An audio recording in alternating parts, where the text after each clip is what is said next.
Selam aleykum dostlar. Bugünkü sabah havemiz yerden olacak. Ne için deseniz? Çünkü biz bugün güzel türküler hakkında laf söyleyeceğiz ve bugünkü rubrikamızın musafiri endi sonki aylar devamında bir Kırım'ın dudaklarına olan türkünün müellifi ve icracısı olan sen için, men için, yani dostlar, bugünkü rubrikamızın musafiri güzel yerci Ernest Bey Emirasanov. Selam aleykum, hoş geldiniz, sabahınız hayır olsun. Сам разрешался. Поете ли вы с утра?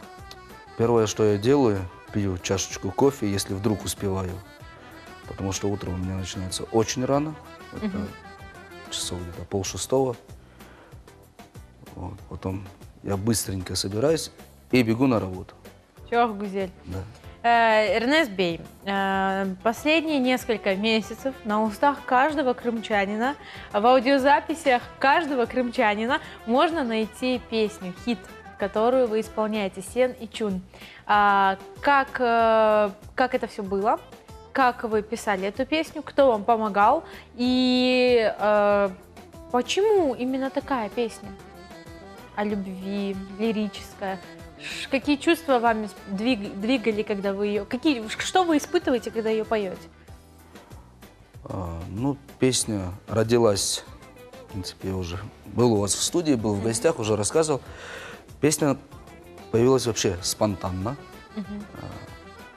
Девочка Эльвина, вот, она принесла мне текст, мы собрались песню писать дуэтом. Вот, как бы предложила мне этот текст, мы его посмотрели, прочитали. Как бы текст, в принципе, лег в душу, как бы, и начали постепенно, как бы, придумывать мелодию на нее. И вот спонтанно получилась мелодия, потом заделали на нее у Амета, у тематика, аранжировочку на эту песню и готовились ее выпускать как бы дуэтом. Но сложилось так, что мне нужна была песня для выступления, и я поговорил с Эльвиной, потому что ввиду с нашими обстоятельствами не у всех получается записать, да, там времени не хватает. Я записал свой голос, как бы пустил песню уже, выпустил на сцену, то есть в люди, и вот так она появилась. Слова написала замечательная поэтесса Эльмара. Вот. Музыку мы сделали уже с Эльвиной, как бы придумали. Аранжировка, тематика. Ну, как бы вот такой получился хит. А что я чувствую, когда я пою эту песню? Ну, наверное, самые нежные, искренние чувства. На самом деле, это поистине последние, наверное, несколько месяцев эта песня является гимном всех влюбленных. Я не побоюсь этого слова, чох сагонас. Но когда Крым, когда мир услышал эту песню впервые, где вы выступали с этой песней впервые? А впервые эту песню спел на крымско-татарском празднике Хадырлес. В этом году? В этом году под Бахчисараем. Вот впервые она вышла тогда в мир. Чох гузель. Мы говорим об этой песне, мы уже поговорили о вашем вот последнем успехе, да, с этой песней. А как все начиналось? Как вы начали петь? Со скольки лет вы вообще поете? Ну, вообще пою я, в принципе, уже в детском саду я пел какие-то детские песенки. Я не помню какие, но мне рассказывали, что я пел уже там. Вот. А так петь я уже, в принципе, начал лет в 12, наверное, это было в школе. Серьезно уже, да? Так? Уже начал заниматься, как бы заниматься именно вокалом. В 12 лет я впервые уже вышел на школьную сцену, оттуда в Дом культуры, и вот, как бы оно понеслось вот с 12 лет. Что больше всего нравится петь? Это народные, оперные, эстрада, классика? Что ближе всего? Честно говоря, я репертуаром не брезгую, но ближе по духу, наверное, наша крымско-татарская музыка. А любимая песня ваша? Крымско-татарская? Любимая музыка моя, именно крымско-татарская.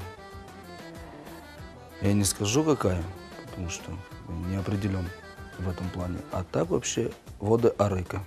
Это как бы моя именно вот песня, которую я действительно люблю. Эрнест Бей, важно ли музыканту расти в крымско-татарскому музыканту для того, чтобы любить песню? крымско-татарскую, народную, для того, чтобы чувствовать ее, для того, чтобы передавать всю ту боль либо радость народу, говорить на языке крымско-татарской песни, расти в среде крымских татар, расти в среде, точнее, крымско-татарской музыки. Должен ли ребенок с самого детства, с самых пеленок, грубо говоря, да, слушать родную песню для того, чтобы в будущем доносить ее другим?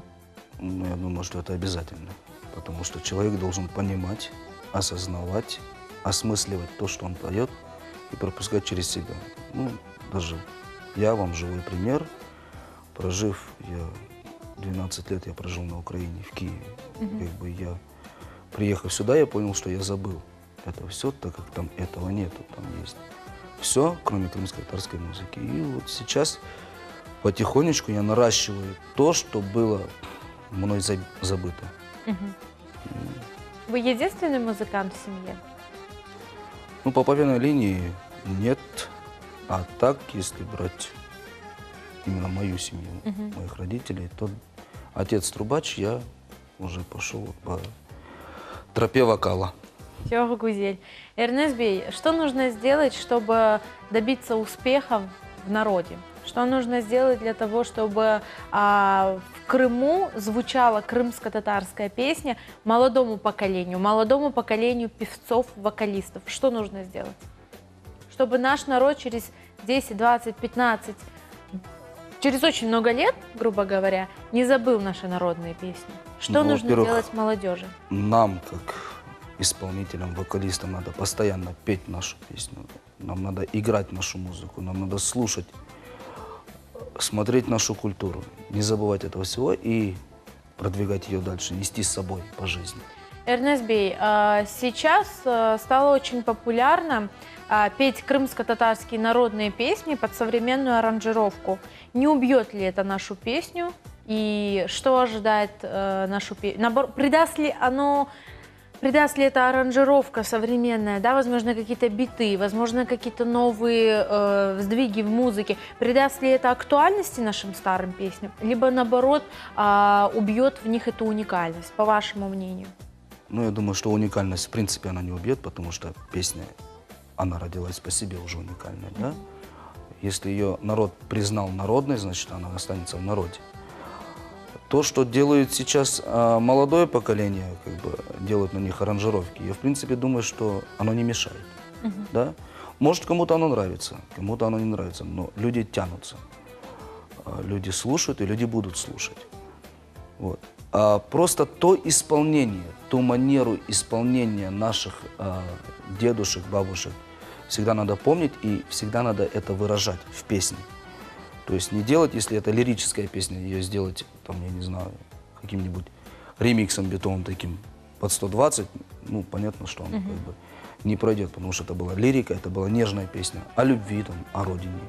Если она шла, допустим, возьмем ту же песню «Озимбаш Кызлары», либо, ну, я не знаю, «Салгар бою», и кто-то там решит ее сделать лирикой, ну, тоже.